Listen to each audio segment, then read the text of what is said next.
Coach Joe Cliffe, thank you so much for coming on to the show today. It's always an honor to talk to you. It's great talking to you.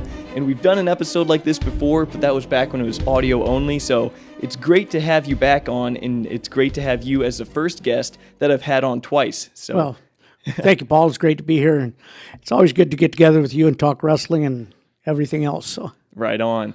All right, before we begin, though, I want to give a quick shout out to a local brewery, Emancipation Brewing Company in Fairbury, Illinois. They were kind enough to supply us with some delicious brews today for this conversation. This one is the Wise Man German-style Hefeweizen Ale, which is German for wheat beer, I believe. And this one is the Farm Fresh Pale Ale with hops grown at Emancipation. So this is good stuff. Love this brewery. I'm going to attempt to pour them, and we'll get on with the show. Which one would you like? I'll try the wheat. Okay, perfect. I'll do the Farm Fresh. Oh, man. I'll just go for it. I'll go for it right here. Yeah, don't spill on your paper. Right. I edited out the part where I ruined my pouring of that beer, but it is delicious, and I'll let you, Coach, pour your own beer because I apparently can't do it. That's the Hefeweizen. Oh, my bad. Let's see if I can master this. Well, that is infinitely better than my attempt. I hate to say this, I might have a little more experience. All right, right on. So thank you, Emancipation Brewery. Thank you, Lincoln, and everyone who runs the show there. But let's get on with this then. Coach Cliffe, I want to ask a loaded question. It's very open-ended. Why do you love wrestling? Because, I mean, you are, when people think of wrestling in Central Illinois, they are very often going to think of you, Joe Cliffe. So why do you love wrestling? I guess the best way to put it is wrestling was good to me. And it's something I got involved in junior high, grade school, became good at it. And it took me from being probably a troubled kid, the one that would, they'd have staffings for now and things like that, to do it, someone who was making the best out of myself. It taught me to bring out the positive and push away the negatives. Okay. And because of that, it made me something that I wasn't going to become. No, you said a troubled kid. That strikes me as surprising because you are very disciplined. You've preached discipline and doing the right thing when no one's watching, character, all that good stuff for quite a while. Tell me more about being a troubled kid. How do you figure that? Well, I came from a family with 13 kids, and when you have that many kids in a family, mom and dad they had jobs to do, but it's easy for something to fall through the cracks. And I could have easily, I recognize that I could have easily been somebody who, was picking up the pack of cigarettes and being a cool guy and all that stuff, and having negative things take me in the wrong direction. And I did have a brother that had that happen to him. And it wasn't until he joined the service that he straightened himself around. Wrestling allowed me to do that at a younger age and became successful in grades in high school and things like that. So very interesting. And this episode is not about me, but I do just want to acknowledge that that's very similar to my story. I didn't exactly know that about you because I absolutely could have gone down the wrong route. I mean, I was skateboarding with some very interesting characters when I was a little kid, a lot older than me, a lot into doing the wrong things, smoking this and that, drinking plenty. And I don't know why I wasn't as influenced by them as I could have been, but wrestling just changed all that. It made health, nutrition, doing hard stuff, battling, all the good stuff about wrestling just seemed cool to me. Is that at all similar with you? Did it seem cool? Very similar, very similar. The old adage that idle hands make the devil's workshop. Kids are going to do something. When you're 6th grade, 7th grade, 8th grade, you're trying to find who you are. A guy or a girl, either one. You want to find your identity. And if you haven't got a path laid out for you, you're going to blaze your own trail. And if the trail doesn't go in the right direction, you're going to follow the wrong direction. That's why sports, school-related sports, school-related activities, and that includes band, FFA, plays, drama, anything that's structured that gives the kids guidance and allow them to do something that they like doing, have fun. They want to go have fun. They want to be with their friends. They want to do things. These activities enable them to do stuff that is constructive, it's positive, and it develops them in the proper way. That's the socialization that we have ingrained in our society. That's why we are what we are. Absolutely. And to go even more scientific than just that, kids, and a lot of people like to say there's no such thing as bad kids, just bad parenting. It's not the case. I mean, from a scientific standpoint, that's not the case. Kids, by their nature, if you left them unattended, they would be incredibly violent. They would be just, without structure, without proper guidance, they'd be a mess. They'd be a menace to society in every way, shape, and form. They'd break stuff, they'd hurt people, they'd steal. And we know this because, well, one, we know kids that are brought up without any structure, parental guidance of any kind. We see that. But then also you can look at monkeys. If they're crazy, there's no moral compass or anything, no real guidance, they will go crazy and they will kill other tribes. They'll do tons of terrible things. So one, parental guidance is gigantic, and we could go down a rabbit hole with that. But also, if I think that nothing is better, there's like boxing clubs and stuff, but I think nothing is better for a potentially troubled kid than the sport of wrestling, because they can get their aggression out, especially for young men. They get their aggression out, they learn discipline, they learn structure, they learn diet, and all that good stuff. I just think it's brilliant for young men. It covers so many areas that the teaching the lessons that they need to learn.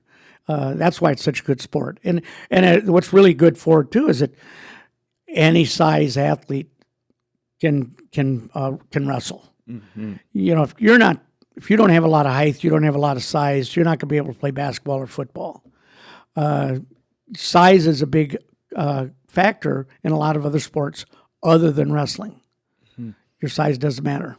Really, some people would argue it's to your benefit to be shorter and stockier in the sport of wrestling. You know, if you're long and gangly, you got a lot of potential single legs coming your way and stuff. That's true, but I've seen some long kids.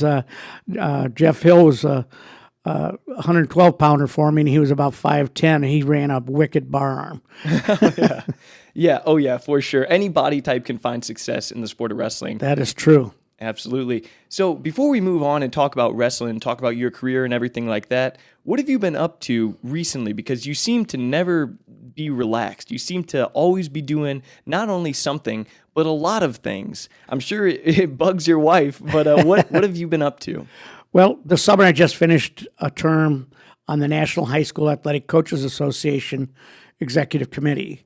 I went on in probably 2013 as third vice president, moved up second vice president, first vice president, then served as president, and I was immediate past president after our convention in East Peoria in 2017. Then after I moved off, the president that took over had some private personal issues that came up and had to resign.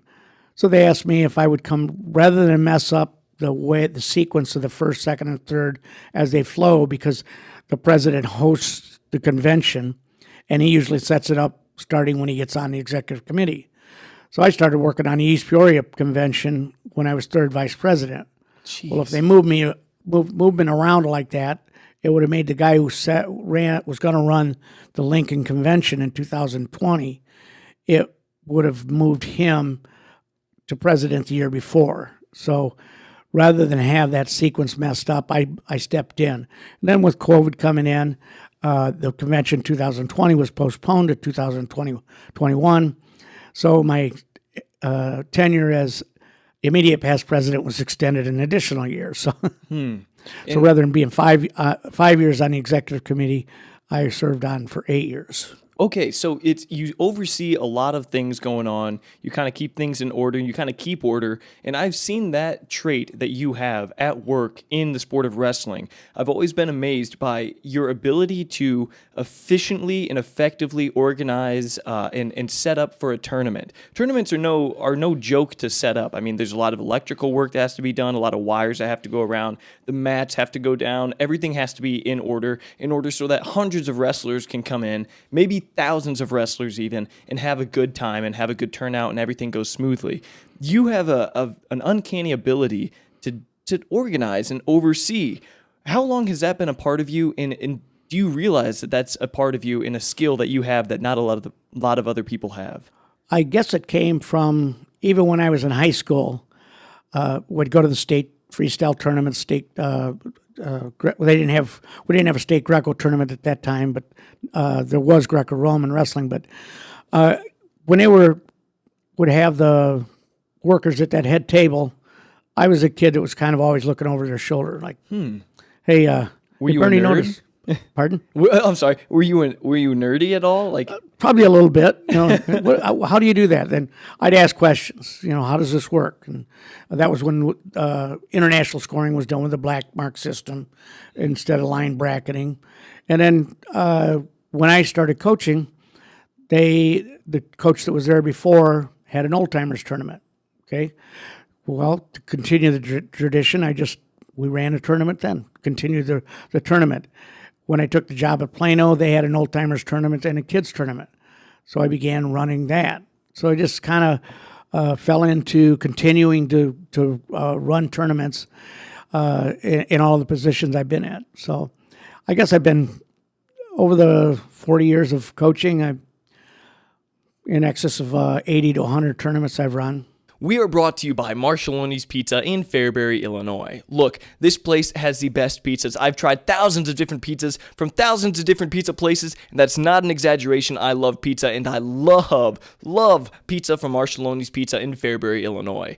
So pizza from Marshallone's Pizza is obviously amazing, and not only that, they also offer a daily happy hour. So if you call between 4 and 5 p.m. and order a pizza, you get the second one of equal or lesser value for free. Restrictions apply. You can even call at 4:45 p.m., order your pizzas, pick them up at 8 p.m., and you will still get that happy hour discount. For the most delicious pizzas around, head nowhere else but Marshallone's Pizza in Fairbury, Illinois. Call them up and place your order today at 815-692-4602 and pick it up at 405 East Locust Street in Fairbury. I love Marshallone's Pizza. We are brought to you by Kelly Gerber, a trusted real estate agent in Central Illinois. Look, do you need a trusted real estate professional to assist you in navigating through the buying or selling process? If you do, remember one name, Kelly Gerber. Kelly Gerber is a phenomenal real estate agent for Keeley Real Estate in Fairbury, Illinois. So if you're selling, she has premier marketing strategies implemented to assure that your home is circulated to buyers throughout Illinois. If you're buying, she has professional relationships with lenders, title companies, inspectors, and attorneys to alleviate the stress that comes with buying a home. Whether you're buying or selling, Kelly works hard to ensure that the real estate process is enjoyable and stress-free. It's a seller's market, so the time to call is now. Call Kelly up at 217-390-8205 or send her an email at kelly@keeleyrealestate.com to begin your real estate journey today. Member of Mid-Illinois Realtors Association, Illinois Board of Realtors, and the National Association of Realtors. Let's talk about your career as a wrestler real quick. So you started at a young age. Tell me when you started and then kind of the evolution, the genesis of your career, what it looked like when you started getting good, and things like that. I started in 6th grade, and at DeKalb, they had what was called Park District. And it was more of an intramural type setup. And DeKalb was one of the fewer schools in our conference, the North Central Interscholastic Conference, which had Sterling, Rock Falls, a lot of the schools in that area, in it, Dixon, Rochelle.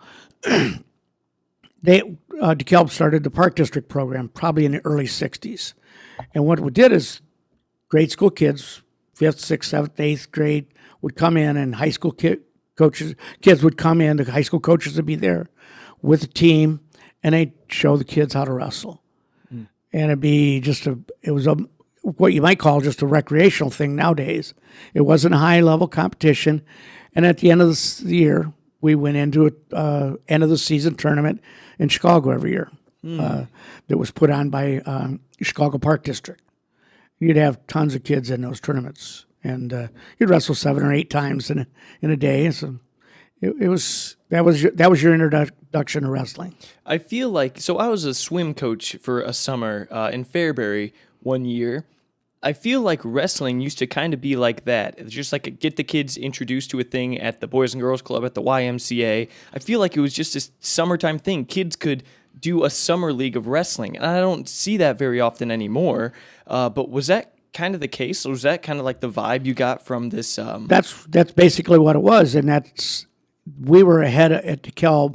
We were ahead of the time. That was before they started junior high programs, and junior high programs didn't start until the early 70s, and that's when the Illinois Wrestling Federation began having a kids diversion or kids division, which evolved into the Illinois Kids Wrestling Federation. And the Illinois Wrestling Federation was the first organization in the state that had an overall state tournament. They ran the state freestyle tournament that I won a state freestyle tournament as a junior in high school and was second as a senior. They ran that tournament. And then, like I said, in the early 70s, they started the IKWF kids division, the Illinois Wrestling Federation, and it's grown so much. And because of its popularity, schools started picking up wrestling, starting it, and they wanted to have a little bit more institutional control over it. A club and a school-sponsored activity are completely different entities, as you well know. And that's when the IESA began running state wrestling tournament.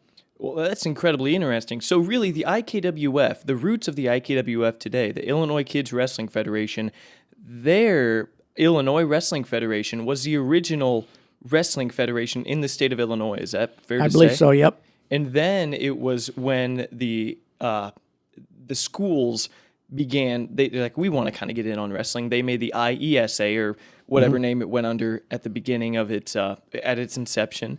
And so really the IKWF was the original wrestling federation in Illinois. They were the original one that ran a state tournament. Interesting. When I coached junior high wrestling in 73, 74, the state tournament was, I believe, at Maine North High School.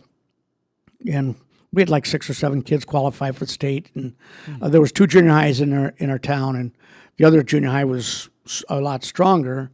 The coach had been there for quite a bit longer, and they did very well. I think they were in the top 3. So. Well, okay, this is an interesting thing I didn't know that we would talk about, but so there's a stark division between IESA, the Illinois Elementary Wrestling Association, or Wrestling. Sports Association, sorry. Illinois Elementary School Association. Elementary School Association. Yep. Oh, it's not even sports. No. It oversees, it's a similar organization to the IHSA. They oversee all of the sports in the junior highs and middle schools, et cetera, in the state of Illinois. Okay. Well, between them and the IKWF, there are a lot of wrestlers in both organizations, but there's just a division between them. A lot of IKWF people will say that Illinois Kids Wrestling Federation has better competition. A lot of IESA families and people in that organization say that their organization has better talent, things like that. Could you tell me what the main differences, if there are any real differences, between these two organizations are? The IKWF is basically of clubs. And there's a lot of schools, especially the suburbs of Chicago, that they don't have a junior high program, or may not have a very good one. And some of the good kids will go to the Gomez Academy or Izzy Style Wrestling, or some of those organizations like that have sprung up. And some of these organizations make a profit out of what they do of bringing kids in. It's no different than any of the other club sports throughout the nation. They're going to bring kids in. They're going to teach them the sport, and they're going to charge you for it. Of course, because they're not school funded. Right. And so in that, what you're doing is sometimes better kids will gravitate to that. What a school sponsored activity will do is it allows everybody. You're not shelling out the $250 per year or the month, or I don't even know what the rates are. You're not paying that much money for an average kid can go and wrestle, and he enjoys it, because My belief is that wrestling should be open to everybody. Everybody should be allowed to have an opportunity to compete, not just somebody who has a little bit of money or located in a place where they have access to one of these academies. That's the beauty of the IESA. Now, there's some outstanding kids that come from the IKWF, but there's a lot of quality kids come from the IESA too. So, would you agree with me in saying that the cultures are a little different? The cultures, I mean, if you go to an IKWF tournament, it's a little more, and I hope I don't offend anyone by saying this, but I absolutely might. It's a little more wild. There's a lot more kids running around, and at the IESA tournaments, I guess maybe there's a lot more adults or something along those lines. I But think it there's seems something more to organized. that. Yeah, I think there is. Yeah. Okay. And, you raise an interesting point about having to pay probably not a hefty fee, but paying a fee to wrestle. And if I think about me, if I probably couldn't have done a club when I was first starting wrestling in like 6th, 7th grade. And so I think that is very important. And for there to be a money wall between a kid and wrestling, that'd be a shame, really. Do you think that we have enough elementary school wrestling teams, or do you think that's an okay area right now? There's plenty of teams, or do you think we need more of that? Actually, the number of teams is increasing every year, junior high teams, That's wonderful. to the point where the IESA needed to split into a Class 1A and a Class 2A for junior high wrestling 2 years ago. Oh, I didn't know that. And it was because of the participation numbers. They weren't going to be able to handle whittling it down to a 16 or 24 wrestler bracket in that 2-week regional sectionals time slot. Wow. Okay, well that's good news. Does that mean that there are more wrestlers each year in Illinois at the junior high level? Like that number's going up? Oh, yes. That number goes up because you still have a good participation number in the IKWF, and IESA numbers are increasing as well. So it's good for Illinois wrestling. I mean, these two organizations aren't against each other. They serve different needs, and they're both necessary. And they're working for the betterment of the kids. And they're all going to end up in the IHSA at the end of the day, too. Exactly right. Yep. Yeah. So let me think here. How do those numbers look at the national level? It's going up. Participation numbers, enrollment numbers in the sport of wrestling are going up in Illinois, which is wonderful. I love hearing that. And there's organizations like Beat the Streets that are creating these wrestling academies that also help with academics for kids, especially lower income kids, and also teaching them wrestling at the same time. It's like an after school thing. It's really great. I think Mike Powell's running that stuff. Yep. But what about across the country? How is wrestling looking as far as popularity goes? It's very positive numbers, especially with the girls. And Illinois has just added girls wrestling as a sanctioned sport. We are brought to you by Outworn Solutions 3D Printing in Fairbury, Illinois. We've all been there. You're trying to repair something small or large, only to end up needing a small little annoying part that is specific to the thing that you're repairing. But you don't know what the heck the name of the part is, and you can't find it online for a reasonable price, so you just pull your hair out and throw the whole project in the trash. This is precisely where the incredible services of Outworn Solutions in Fairbury, Illinois come to save the day. Outworn Solutions is a 3D printing service which uses state-of-the-art 3D printing software and hardware to create any and all of those small to medium parts that you need to repair your, say, hot rod, your golf cart, your coffee machine, your cuckoo clock, your refrigerator, literally almost anything, and they do it by printing detailed parts into existence using a variety of strong, sturdy, and flexible filaments such as nylon, carbon fiber, copper, and other thermoplastics. John Fairs is the owner and operator of Outworn Solutions, and he doesn't only make replacement parts, but he also makes custom creations as well, such as custom vases, frames, product mock-ups, cups and mugs, and anything else within reason that your mind can come up with. He's a genius and very passionate about 3D printing. So don't search for ridiculously marked up replacement parts online or in stores. Go instead to John at Outworn Solutions because he can create the part you need, likely stronger and for a much better price. For the solutions to all of your Outworn parts, visit Outworn Solutions at 1005 West Oak Street in Fairbury, Illinois, aka the Old Bowling Alley, or give them a call at 815 674-9313. That's Outworn Solutions, the solution to all of your outworn parts. We are brought to you by Fairview Haven Retirement Community in Fairbury, Illinois. Fairview Haven is an apostolic Christian community where choice is valued, growth is encouraged, and life abounds. Their team strives by the grace of God to provide the highest quality of life to all those that they serve without regard to race, color, religion, or their ability to pay. Fairview has created a haven that supports the spiritual, physical, mental, and emotional needs of all who call it home. Here they seek to embrace life and honor the dignity of all of their residents and their right to make choices for themselves in a safe and nurturing environment. This unprecedented level of care extends also to their staff, who are loved, cared for, and appreciated beyond measure. If you want to be a light in our world, if you think you have the skills to provide great care for others, and if you want to have an immense and positive impact on the lives of many of our most beloved community members, then consider joining the team at Fairview Haven in Fairbury, Illinois. Loving as Jesus loves, Fairview Haven. Did you say the IHSA did? Yes. Really? Yes. So this season, girls can compete for IHSA state championship in a girls' division. in a girls' division.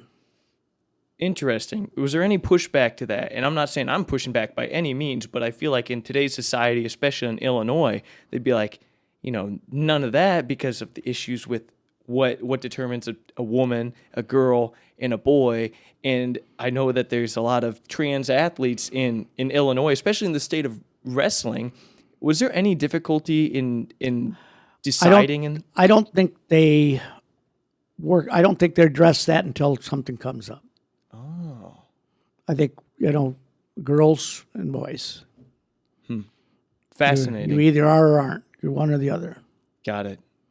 Wow. Yes, and I mean, girls wrestling is exploding on the scene across the country, no doubt. And I'm amazed at how good some of these girls are. Mia Palumbo, I don't know what school she goes to. Do you know? She went to Oakland Richards High School, and she just was awarded the National Hall of Fame and Museum Illinois Chapter Tricia Saunders Award. She received that just Sunday at a banquet in Countryside. Wow. But yeah, she was, I believe, the first girl to place in boys and girls, technically, state in the state of Illinois. And she's the first girl to win a state tournament match. Oh, that's what it was. Yep. She was 2-2 at state tournament and lost to the blood round. Got it. Okay. Well, still impressive. Yes, if you see this, Mia, I apologize for me getting it wrong. But no, that's great. And it's great to hear about the sport on the national scale and in the state of Illinois. That's all wonderful. But before we get too far into that, I want to ask a few questions about, your career. Towards the end of high school, I know that you were going for a state title. Of course you were. You won a state title in freestyle, I believe your junior year of high school. Mm-hmm. What about the IHSA? What was your experience at the IHSA state tournament? Well, my junior year, I took fourth and got beat by a two-time state champ who was on a 50-match win streak. He took third as a sophomore. He had a place winner that wrestled ahead of him as a freshman, so he didn't wrestle varsity as a freshman. But Rich Castellano was his name.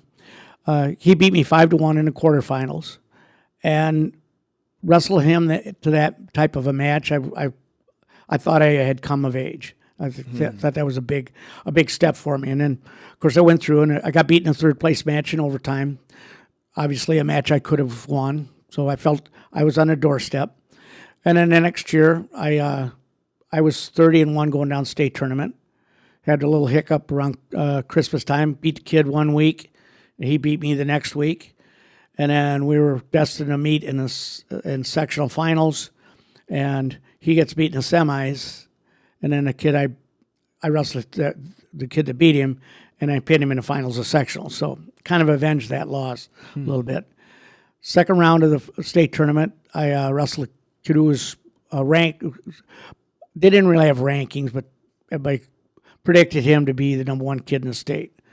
Well, I beat him 3-2 in the quarterfinals, and then wrestled Ken Gerdes from Tinley Park in the semifinals, and he beat me 7-0.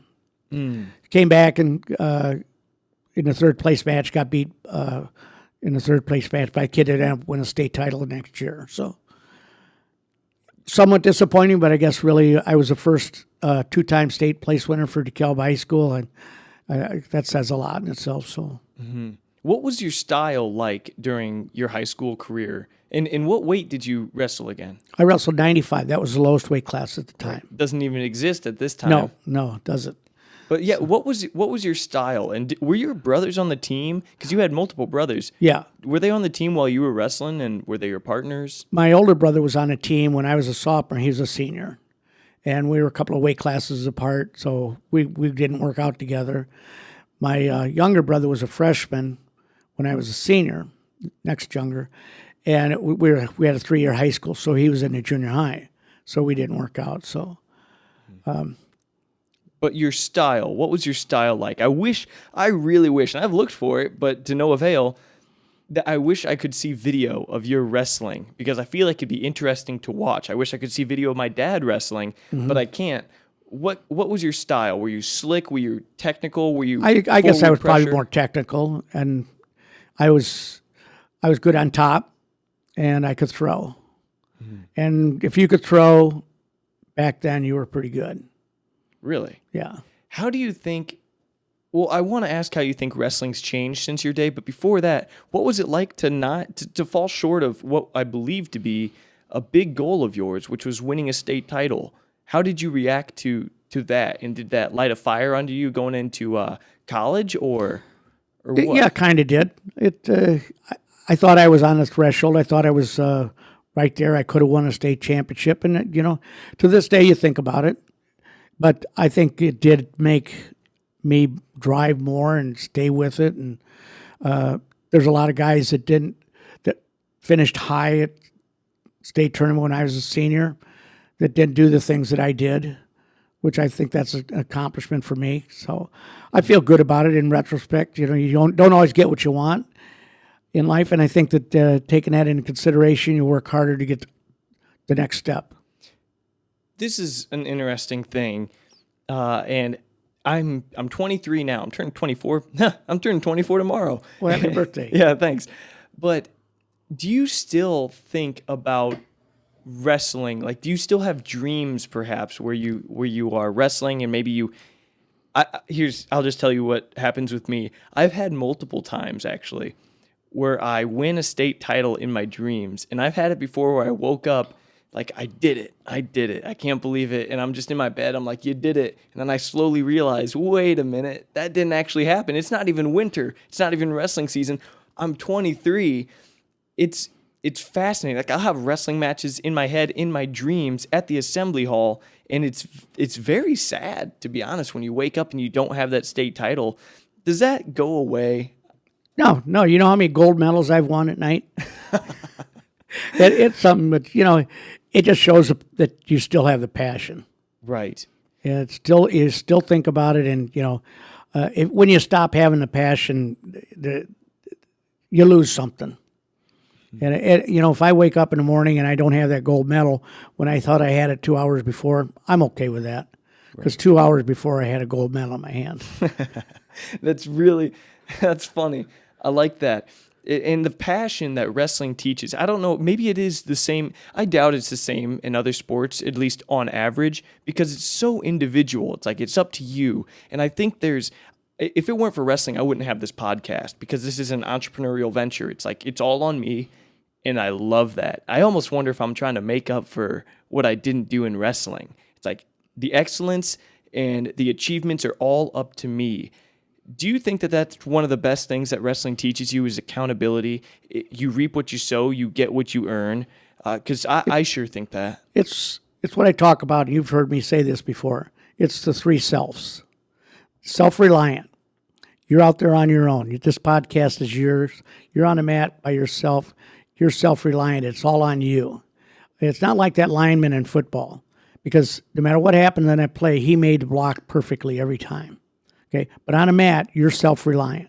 Okay, in order to handle that, you have to be self-disciplined, and you're the one that is controlling all of this equipment here. You controlled your diet to make weight. You controlled your workouts to make sure that you were in shape, ready to go.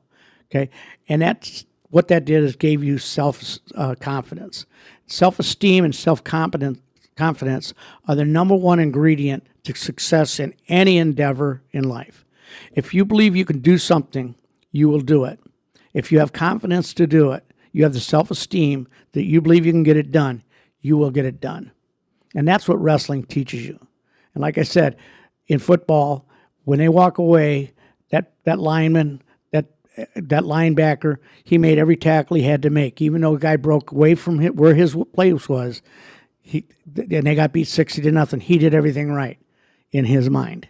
Mm-hmm. Okay? But in wrestling, everybody knows that you didn't get that takedown when you had to have it in the last 10 seconds. You didn't get that escape to tie the match up. Everybody knows that. So it's all on you. Mm-hmm. It's a blessing and a curse. It's beautiful and it is. Sucks. It's exactly right. A blessing and a curse. Right. We are brought to you by TriCounty Carpet and Flooring Sales and Installation in Fairbury, Illinois. TriCounty Carpet and Flooring in Fairbury is the premier flooring store throughout Livingston, McLean, and Ford counties. From choosing the perfect flooring to measuring and installation, TriCounty ensures top quality products and services. Their trained professionals boast precise measurements, straight cuts, and perfect fits, while their showroom houses a multitude of gorgeous, top-quality, name-brand carpet and flooring options in the latest styles and colors that are durable and long-lasting. With free estimates, design consultation, and contractor and multi-room discounts, TriCounty in Fairbury is your one-stop shop for all of your home and business flooring needs. Pay them a visit at 19 Jan Lane in Fairbury, Illinois, right off of Route 24, and give them a call at 815-692-3666. TriCounty Carpet, your flooring paradise.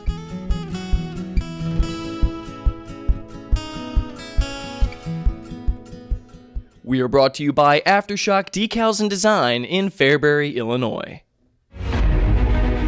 From business logos to building signs, Aftershock Decals and Designs in Fairbury creates graphics and prints that will make heads turn. If you need signage for any occasion, Aftershock's team of creative experts are virtually unlimited in their capabilities. They can create the highest quality full and partial vehicle wraps for cars, trucks, trailers, semis, and race cars, as well as small to massive banners for all occasions. They also do yard signs, decals, window perforations, stickers, custom logo designs, and much more. When you need to promote your business, develop your brand, or enhance your image, do it all with the area's most trusted graphic design company, Aftershock Decals and Design in Fairbury, Illinois. Give them a call at 833-332-2548 or pay them a visit at 116 East Locust Street in Fairbury. I absolutely love it. That got me fired up right there. But okay, tell me about when your high school career ended. You know, you were on the podium twice.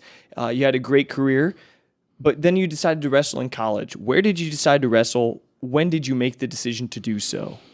Probably the decision was made when my high school coach, my junior year, Don Flavin, we won a state title under him. And after the season, he took the head coaching job at NIU. And our senior year, we had Wayne Miller, who's, I would have loved to have had Wayne for, I think that's probably the first time I ever called him Wayne, but I wish I'd had Coach Miller for my whole career because he's a great person and a great coach. But with Coach Flavin going to Northern, he just kind of opened the door for us to gravitate to there. And I went to Northern and got some financial aid and scholarship, and was too light to really wrestle a lot at 118. I got in a couple of tournaments and got in some dual meets, and over my career I was 10-0 in dual meets, which that was somewhat of accomplishment. Mm-hmm. I'd have liked to have been 10-0 in one season, but still, I had the longest pin in the Midlands history for at 118 pounds for 10 years. Wait, you had the longest. I'm sorry, not the longest. The Boy, shortest pin. 5 minutes, 59 seconds. The quickest pin at 118 pounds for 10 years. Got it. So I thought that was Wow. good. Yeah. And there's a lot of guys, a lot of good wrestlers have gone through that tournament. And I wrestled Greg Johnson, who was a 3-time NCAA champ from Michigan State. I wrestled him in that tournament. And you wrestle a 3-time NCAA champ and get beat by him, you figure that you're going to get a wrestle back. And I'm boarding a bus the next day, and coach says, you don't have to go if you don't want to because Johnson got beat last night. I go, oh, great, I'm out of the tournament. So, but, moving back, one of my primary goals, though, was to wrestle freestyle and Greco in international competition. I knew the college competition would give me experience, but wrestling with the Mayor Daley Youth Foundation out of Chicago was probably the big thing that helped me develop as a wrestler.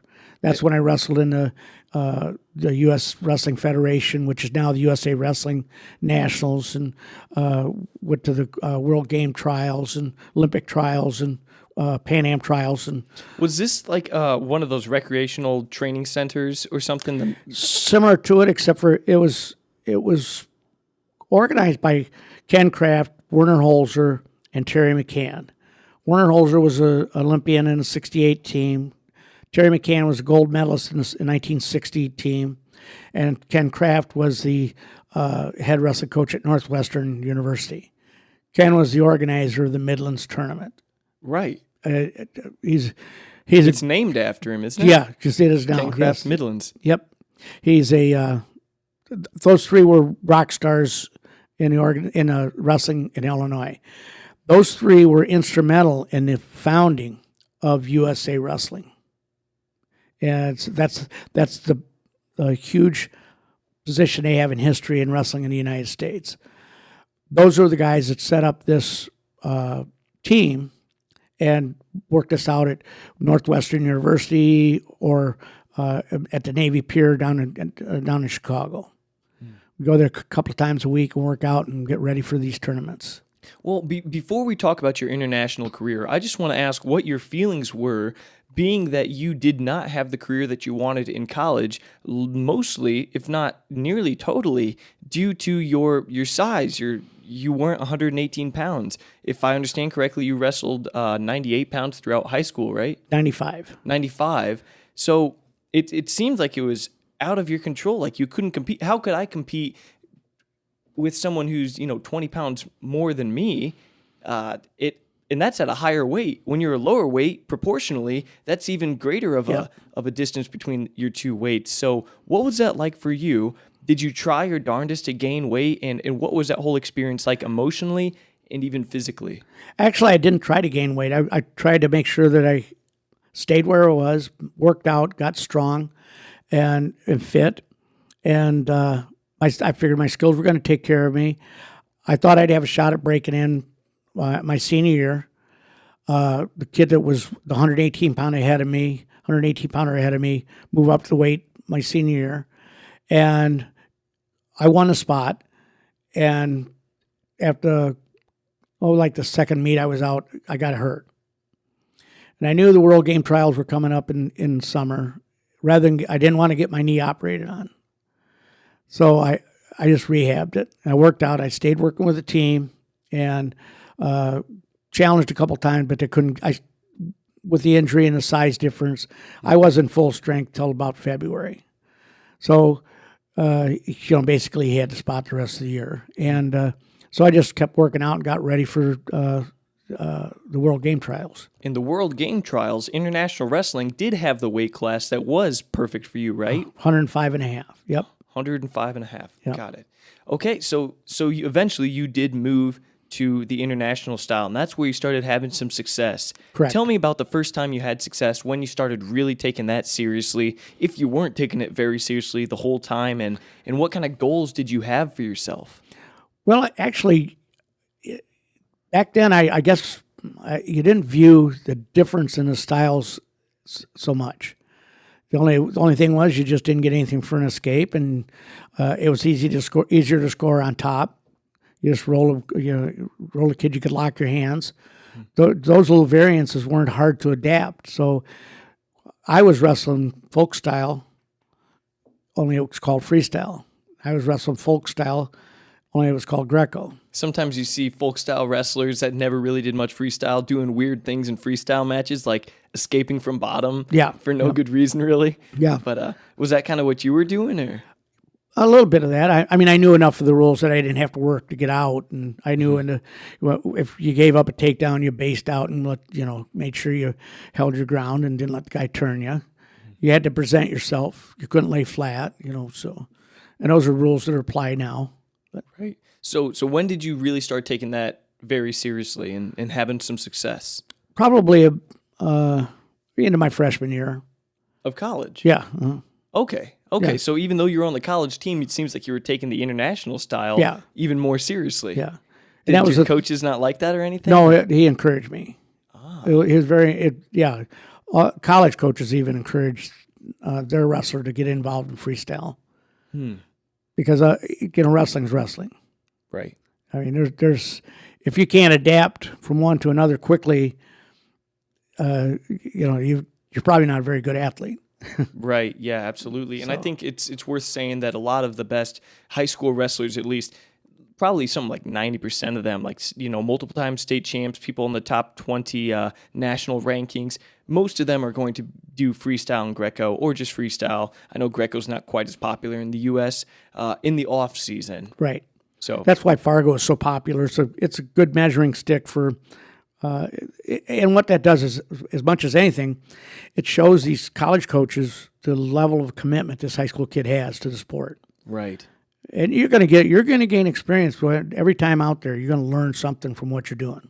Absolutely, yes. So tell me about some of your accolades, some of the things that you either placed high in or that you even won in your international career. And I want to don't mention your trip to Russia because I want to talk about that. Okay. But everything before that, what kind of things did you do? Well, when I was in senior year, we took a team from Illinois, high school kids. The National AU tournament was in Waterloo, Iowa. They took a bunch of us high school kids over there to wrestle. And I placed 9th. I thought, you know what? That's pretty good. I thought that was a pretty good finish for me and for a high school kid. And in fact, the kid that was 5th in the world, who won it, I wrestled him along the line somewhere, and I took him down twice. I thought that was, he beat me 9-2, but 9-2, and it's a pretty good showing for a high school kid against a 26-year-old guy. That's incredible. Yeah. You must have been on cloud 9 after that. So, and then, I placed 3rd in a USA Wrestling, United States Wrestling Federation, which was the forerunner of USA Wrestling. Took 3rd as a freshman in college, and 2nd twice. Won a couple Greco titles. Placed 4th in the National AU twice. When you said you took a couple of Greco titles, what tournament was that again? The USA Nationals. Okay, wow, that's a gigantic deal. You were probably going to be the world team representative then at that point. Like, people had to at least talk about that. That's a huge deal. I was concentrating on freestyle though, so I won, even though I won that, I didn't pursue the world trials on that, or the Olympic trials on it. Really, even though you won, you just didn't think it was what you'd just rather wrestle freestyle? I'd rather wrestle freestyle at the time. In retrospect, maybe I should have pursued a little bit more, but okay. So continue. Sorry to cut you off. Oh, that's all right. That pretty much. As far as my wrestling career, in '77, I went out to Indianapolis to the National AU, and I took 4th there. And at that point, I thought, you know what? And that's when in '76 I was hurt and couldn't try out for the Olympics or anything. And '77, we just had our 2nd child, and I thought, you know what? There's a point where I need to change gears, and this has been a good run, wrestling, been competing wise, and now I'm going to concentrate on coaching or officiating or, devoting my part of my life to my family. Right. So I had to put time into that. One thing that I had you skip over there was when you made the university world teams and they had the world games in Moscow, Russia. I think that's extremely interesting. What was that experience like for you? First of all, what tournament did you win to, I guess it was the world team trials? Right. And how old were you and what was that whole experience like? I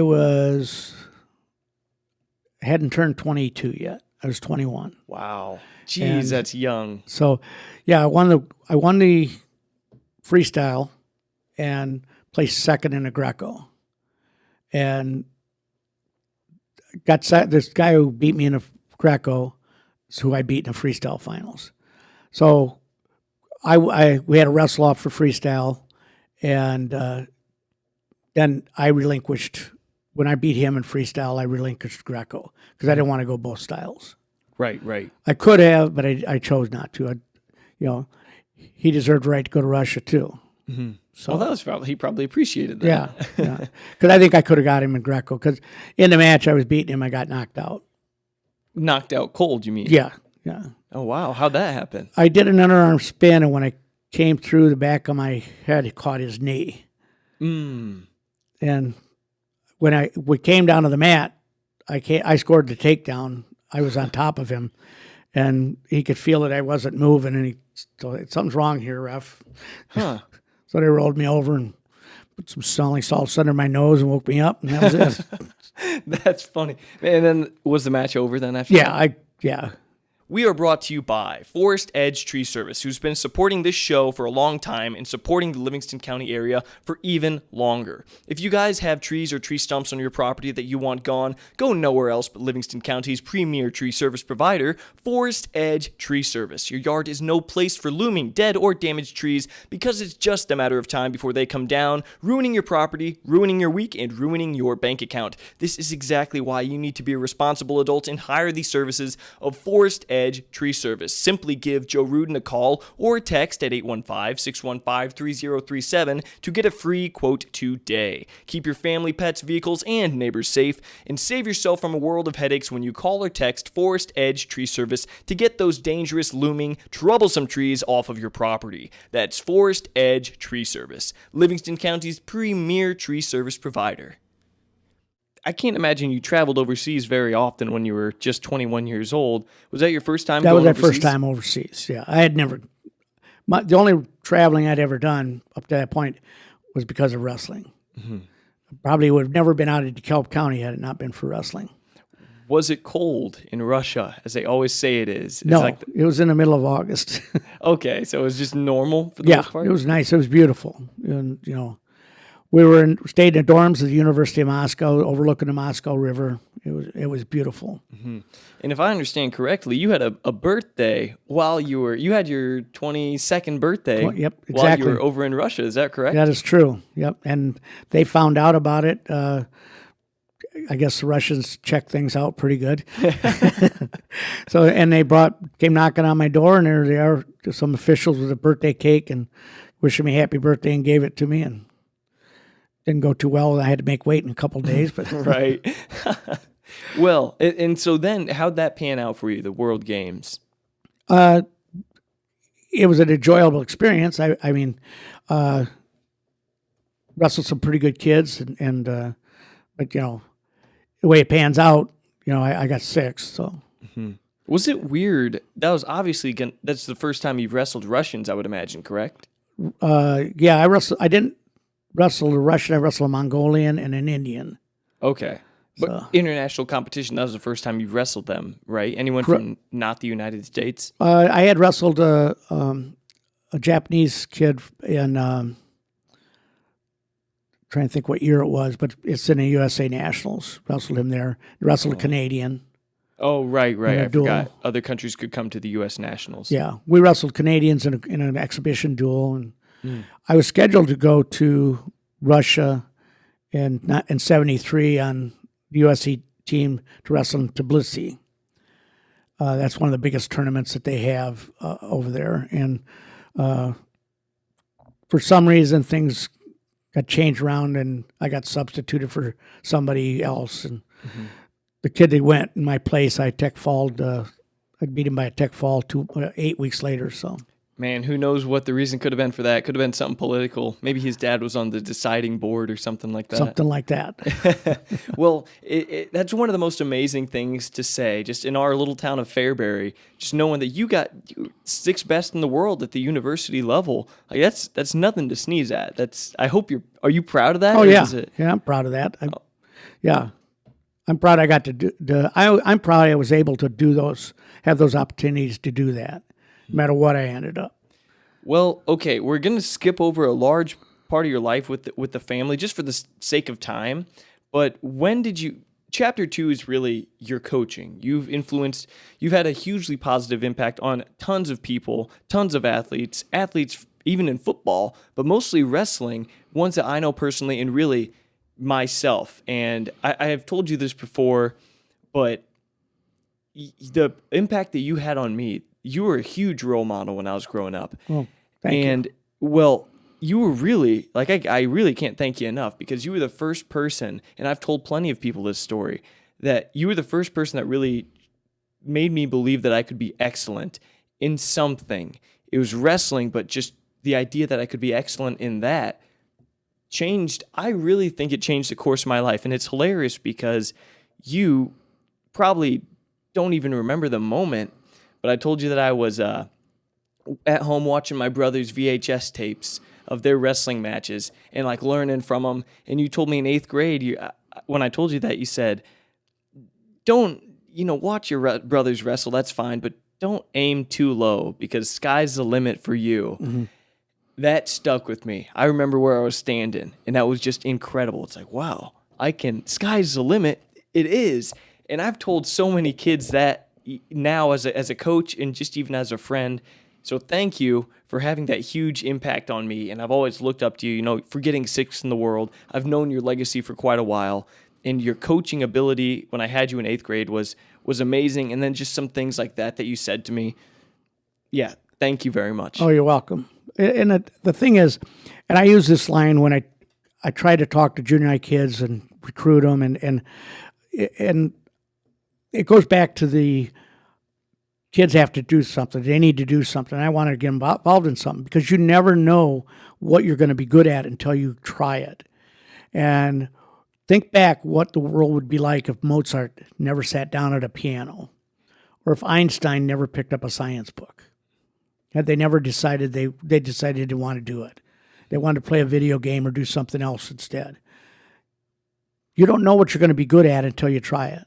Mm-hmm. So and give it your all, give it your best, and you may be very good at it, you may be okay at it, you may find this isn't something you like, but try it and find out what you want to do, and you'll build from there. And if you try something and you work at it, you're going to be good at it. You will be. I could take a golf ball and I could swing at it 100 times and miss it all but one time. And I go back the next day and I swing at it 100 times again and only hit it twice. After several weeks, I'm hitting it 50% of the time good. Mm-hmm. That's how you get better at stuff. You'll work at it. Mm-hmm. And if you don't work at it, you're not going to have success. Because there's only one place that success comes ahead of work, and that's in the dictionary. That's right, man. These are golden quotes from you that I've said more times than I care to mention. But one of the things you told me was that it was hilarious, but it was also very true. It's like when you start wrestling, you're going to be terrible. You're going to be terrible. You're going to work a lot. You're going to get your butt kicked. You're going to put in a lot of sweat work. You're going to really try.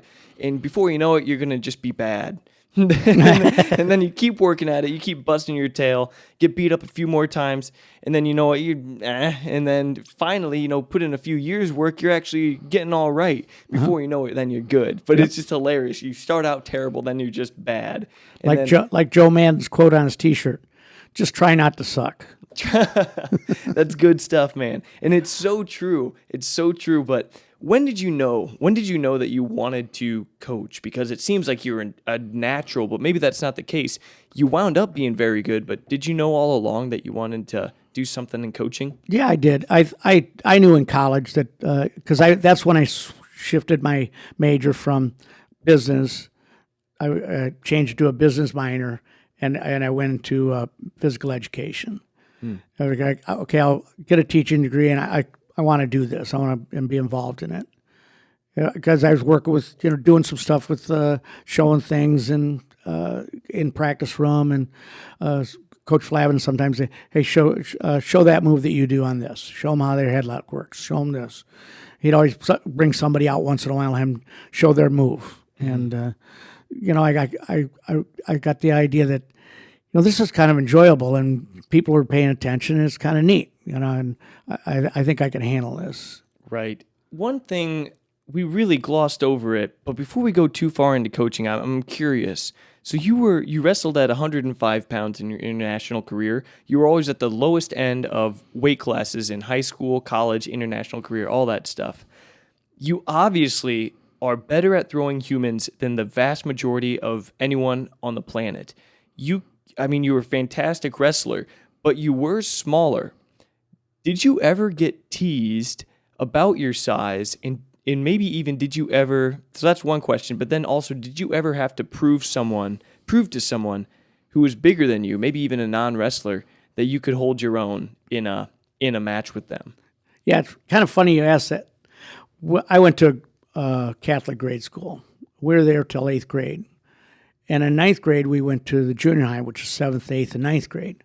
Well, those public school kids went from 7th, 8th, and 9th. They were all together. So they were all buddies. They knew each other. Well, the kids from St. Mary's, we were all friends. And we kind of all hung together. And there was one time where I was in the lunchroom and some of the other guys weren't there. And I had a guy and he was on a wrestling team, and he was needling me, today it'd be called bullying. What was he saying, if you can remember? I can't exactly remember. It was borderline physical, and the lunchroom was in the basement, and bell rings. We're going upstairs, and he's pulling stuff on my shirt and this type of stuff. Mm-hmm. And back then, the big cool thing was you had those little loops on the back of your shirts. Oh, for like hanging them on stuff. Yeah. The thing was to pull those off. Everybody got a kick out of that, so he pulled that off on me, on my shirt, and I knew it wasn't my shirt. It was my brother's shirt. I just got up earlier than him that day. So I knew I was going to get in trouble. So something lit a fire in me. We were at the top of the stairs. And I just bull rushed him, trapped his arms around his waist, locked my hands around him, and bounced him from one side of the hall to the other side, bouncing him off the lockers. You just bear hugged him, kept his arms, and he was just going and he bang, couldn't. Yeah, bang. I just drove him into each one, and after that, nobody messed with me. I think they probably thought I was half crazy. The teachers in the hall didn't even do anything. They just because they kind of knew what was going on. Because this kid was kind of that way. Wow, that's more of an inspiring story than it is like sad. That's awesome, man. Yeah. Did it ever happen? Did that type of thing ever happen later on? I doubt it would happen in your adult life very much because, we know, anyone knows that really bullying to that standard doesn't really happen when you're an adult. It happens in different ways, just by words and by things like that. But did you ever have to prove yourself later on, like in college? Not really. No, pretty much by then, especially when you're on a wrestling team, just the fact that you're walking into that room, everybody respects you. Right. And you're one of them. And so it doesn't matter, what size, shape, wherever you're from or anything, you're one of them. Mm-hmm. And so what philosophies do you think served you very well when it came to coaching, in your style of coaching? What things do you remember? What would you tell someone who's getting into coaching now? Like, remember to do this. Remember, not to do this specifically, but remember this kind of way of thinking. Do you have any philosophies that you think helped you very well in coaching that you'd care to share? Probably the best one, and I'm sure that I've missed this a time or two, but the golden rule is probably the best one. How would I want to be treated? If I was that kid, how would I want my coach to treat me? And, within the realm of what's going on.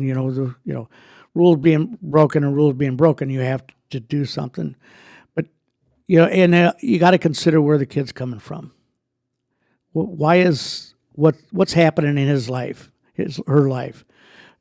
Because I believe strongly that a lot of times some people don't take into consideration the shoes that person's walked that day. Did that kid come to school? Did he have breakfast? Was mom home? Was dad home? Did they have a fight?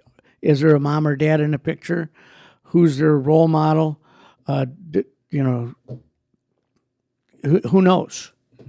And to assume for a kid to come in and he's got a problem and you not recognize that there could be a source or a reason for that, you're not doing him a justice. And I think that's probably one of the biggest rules you got to follow. Yeah, and it's difficult. I've actually found myself in that situation in my very limited coaching career where a kid talks back. Mm-hmm. They snap back at you a little bit, and it's disrespectful. It is. But then it's like, if you know, and in this case I did know that this person did come from a very stressful home life, I guess. And so it's like, instead of being like, all right, you're out of here, it's like, well, geez, you're kicking them out of the sport that could be the best thing for their life. It takes some patience and some maturity to not, snap back at them and make some brash decision about, kicking them off the team or something like that. What do you do in those situations? Have you ever had a kid talk back to you and just make you so mad and you have to control yourself? And what do you say to them in those situations? I have had borderline like that. A lot of it is I look at what did they say, and did they say it to me, or are they dropping the F-bomb at you? F you, or is F this? That's a big way. And then you sit the kid down and say, hey, relax a little bit, dude. Let's talk about this. Find out what's going on here. And, I had a situation a couple years ago where we had a turmoil on the team, and we had to sit down. The whole team, we just sat and we got to settle something up here, guys. And kid got kicked out of a tournament, and, team points taken off and this and that. And I'm a big believer that, you don't give up team points as a wrestler, as a teammate. It's bad enough if I go to the table and I lose something, but you as a wrestler shouldn't. And first year there, we had most number of team points that I've ever had taken off in my coaching career. Wow. But we had to sit down with the kids, and we really didn't even practice that day. And we had an eye-opening experience, and we kind of, here's where it is.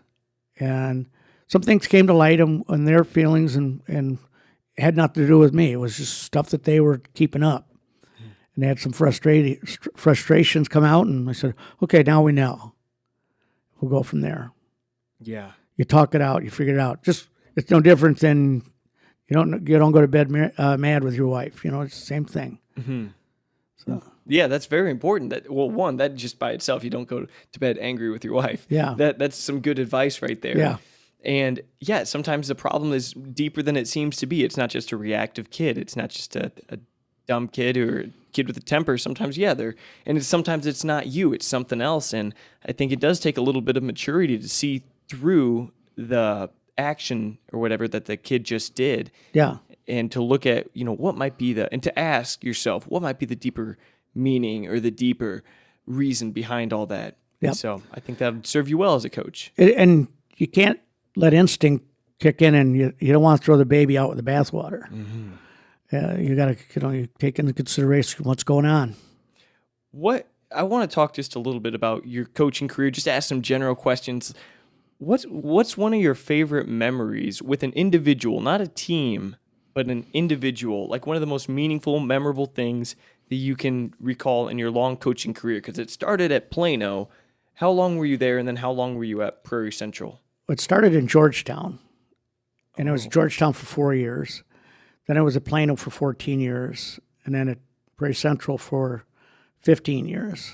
Then I coached at the junior high for 8 years, and my third year at El Paso. Right. Are you ever going to retire? Just curious. That's a good question. Well, there's no need to yet by any Well, means, but You know what? I'll get back to your question in a second, Sure. but what we have at El Paso right now, we had a team meeting yesterday. We have a good number of kids out, with a good core of juniors and sophomores with varsity experience. They stayed the course last year when a lot of teams and coaches went halfway because of the COVID. We treated it like a season. Got a great coaching staff, Joe Malcolm and Zach Zonar. There's really no reason to walk away right now with what we got, because if I go to practice and I can enjoy being with the people I'm with, I'm going to go. I can tape Gunsmoke later. But it makes it enjoyable. right. You do have a good group of kids and a good group of.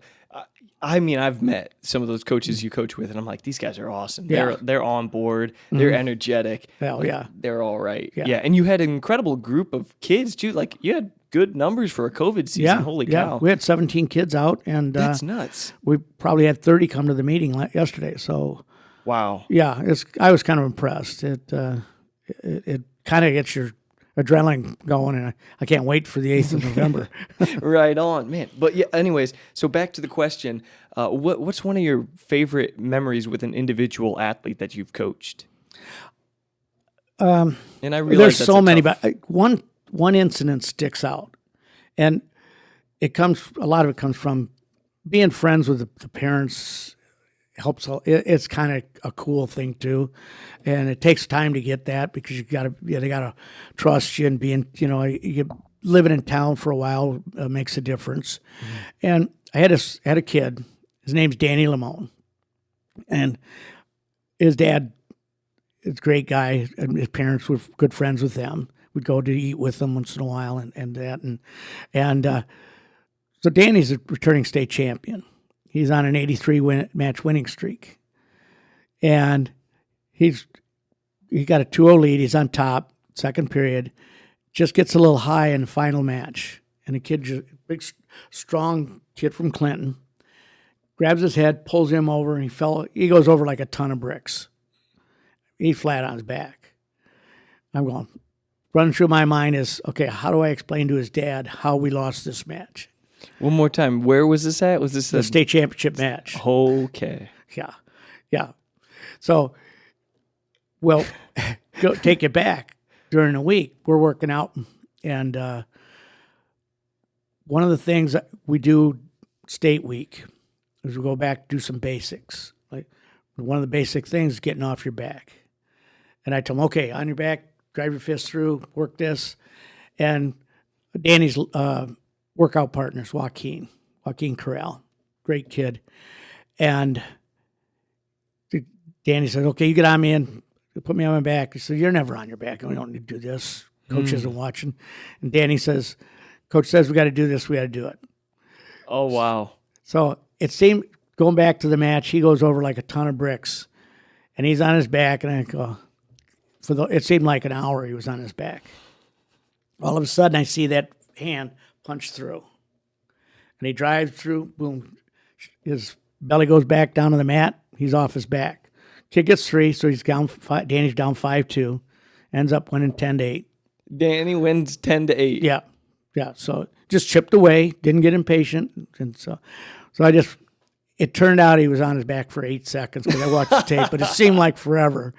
And it's watching that hand drive through there, and that's just a memorable moment. If it's something that we worked on that paid off, and something that we worked on that he could have not done, I probably wouldn't have noticed, but it paid off for him because he did practice it. Man, holy cow, that's electric. I have my heart rate literally spiked a little bit there because, man, state finals, that had to be nuts. You had to be moving around in that corner, right? Oh, yeah. That's scary. I can't imagine his family up in the stands. That had to be electric up there. I could still hear his mom. Okay, well, I have a few more. Before I move on, really, though, do you think this is a highly contested topic, I think. Do you think athletes, have changed, maybe even specifically in the sport of wrestling, but athletes in general at the high school level, have they changed since the time you started? And when did you begin? The mid 80s? I started coaching, junior high 74, 73. 74. Oh, you were very young. That's right. Yeah, and then high school 78. Got it. Okay, so from 78 to now, do you think kids have changed in their mentality on average in any way? I mean, I could give some examples, but I don't want to, mess up your opinion or your response. Have they changed? I think expectations of them have changed. They aren't held as accountable. I think the kids would do whatever you tell them to do if you start telling them to do it at the right time. You can't wait until they're 19 when they got to go get a job. Tell them you have to be responsible. You have to get to work. You have to be there on time. You have to be accountable for what you do. You can't start it then. You've got to start it earlier. And people at school it's not their fault. It's, mom and dad at home. They've got to be the first ones to do the job. And if they aren't doing it, it's on them. So the kids haven't changed. The way we treat them has changed. Right, because they're always going to be a blank canvas for the most part at the Exactly moment they're born. Yep. It's a nature and nurture. If you're not nurturing them in the right way, they're going to develop into the way you developed them. Mm-hmm. Very true. And that's very interesting. But then, so I want to ask a few specific questions about athletes that you've coached. And I think this will be maybe a little bit fun. I don't know how easy they will be for you to answer. But I'll start with this. And we're getting towards the end of this conversation. But let's see here. Okay. So when it comes to the wrestlers that you've coached, who has been the most talented, would you say? Well, you really put me on a spot on that one. Yeah, talented. I'll keep it just like that. I'd say athletically talented, pure raw talent. Jose Villarreal's got to be right there. I hope I can find him on Facebook so he can see this part. He was second as a sophomore, third as a junior, won it as a senior, and he was outstanding wrestler senior year, and his son won a state title, was named outstanding wrestler. Oh wow! It's the only father-son combination in history, Illinois wrestling, of both of them winning a state title and an outstanding wrestler. I believe it. That's a very rare combination. Holy cow. Man, okay. And so then, who was the toughest, would you say? Just could take a beating, could keep pressing forward, was just plain maybe mean, but just tough, could take it all day long? I'd say maybe Kurt Tomac would probably have to be the... Oh, from Plano. Yeah. 2-time state champ? Yeah. No, he's a one-time state champ. His senior year, he wrestled off with our 71-pounder who moved up and lost a challenge match. So he went up, wrestled heavyweight. And he says, I said, you let me know when you want to. I said, let me know if you want to challenge again. He says, okay. So I'll stay up here until after the Reaper Classic. That was Plano's big tournament. Well, he pinned his way through the Reaper Classic. And I said, Kurt, what do you want to do? He says, I'll stay at heavyweight. So he stays at heavyweight and wins the state title, weighing about 210 pounds. Holy cow. You know, that's not that unheard of a story. I know Mike McMullen, who wrestled at Northwestern, he said that he was 195 pounds at Wyoming Seminary. Really smart school, really great school. And he said he was 95, and someone was kind of coming up to 95, and he's like, you know what, I'll try heavyweight. And I don't think he was even a state champion at 95, but he went to heavyweight, and he said he did an ankle pick, and the guy just went down right to his back, and he says, I think I'll stay here, and I think he won a few state titles there. But okay, you know what, I'm gonna make this even tougher on you, because there's a lot of Fairbury people that watch this show. I want to ask one more time, who is the most talented wrestler from Prairie Central that you've coached? Athletically, probably Luke Taylor. Luke Taylor, really? Yeah. I've heard nothing but stories about how strong that guy was. You think he was probably the best, most athletic? Then? Yeah. He was the most, pound for pound, he's probably the strongest wrestler we ever had. Wow, awesome. And then toughest. Who's the toughest from Prairie Central? Probably, he didn't look like he was that tough, but Andy Hasselton had grit. He just, he just kept coming at it. And you just couldn't put him down. The book on him was, I think the scouting report at the state tournament his senior year was rough him up a little bit because he was a technician. And the guys up there tried roughing him up, and it didn't faze him. Oh my gosh! You know what? I think I remember one year he got knocked out like twice or something, didn't he? He got slammed twice. Slammed twice, right? Yeah. One time he was out cold. I remember watching that. Referees pulled him, the doctor came out and said, "I want to examine him," and they took him to the doctor. And nowadays, probably would have had gone through concussion protocol, but and then he got slammed in the semis again. And he came right up and says, I'm not taking it. Says, we're finishing this match. I said, yeah, I know. Because if he'd not finished that, he would have had default in the finals. We'll take our chances. Wow, tough. Oh, tough as nails, man. And you know what? I think his head's okay because I think he's he's either a resident doctor or he's becoming a doctor pretty darn soon. Yeah, something like that. He's got his head on his shoulder pretty good. Absolutely. Okay, and then just in general, not just Prairie Central, who did I ask? No, I didn't. Who was the hardest worker? The hardest worker. And it could be the same. You could say the same name twice if that's the case, but who just worked the hardest? You could tell them to do anything, they would just do it. They would push themselves in practice. And I mean, I know kids that would push themselves very hard but didn't have the best success in wrestling, but you could push them and they would keep going and going and going. Yeah. Well, I'd say there probably two guys are in that league. That'd be Danny Lamone and David Bobby. I mean, they were the catalysts of the 91 team I had at in Plano, and they worked hard and didn't let anybody else loaf. Yeah, they just, hard work, both 3 times all-state wrestlers. And wow. Yeah. Probably some great leaders on that team. Yep, they were. Yeah. And last one here, and this I don't know how tough this will be to answer for you, but who have been either some of the most or the single most difficult coaches to coach against? Some of the best coaches you've coached against? I'd probably have to say Lon Garish probably was a toughest. 14 years at Plano, and we were probably 2-14 against them because we wrestled them a couple times in the state series as well. So, and we had some pretty good teams at Plano, and he had the benefit of an IESA program that he had a lot of kids, and we had an IKWF program, and there was always that weight class that he filled with better kid than us. That somewhere along the line in the hallways, or we could have got somebody out in 6th or 7th grade to do it, and they did the bill. They filled the bill. So, right. Man, and what school was that again? He coached at Sandwich. He had over 400 wins in 20 years and 4 state titles. So, man, okay. And as we're getting towards the end here, what's maybe one of the greatest lessons that the sport has taught you? I guess most notably is that if you work at something, you can be successful. You stay with it and keep your nose to the grindstone, and things will take care of themselves. And small details will take care of everything. You look for the little things. Don't let things slide by, because small little things that you forget turn into be big things later. Mm-hmm.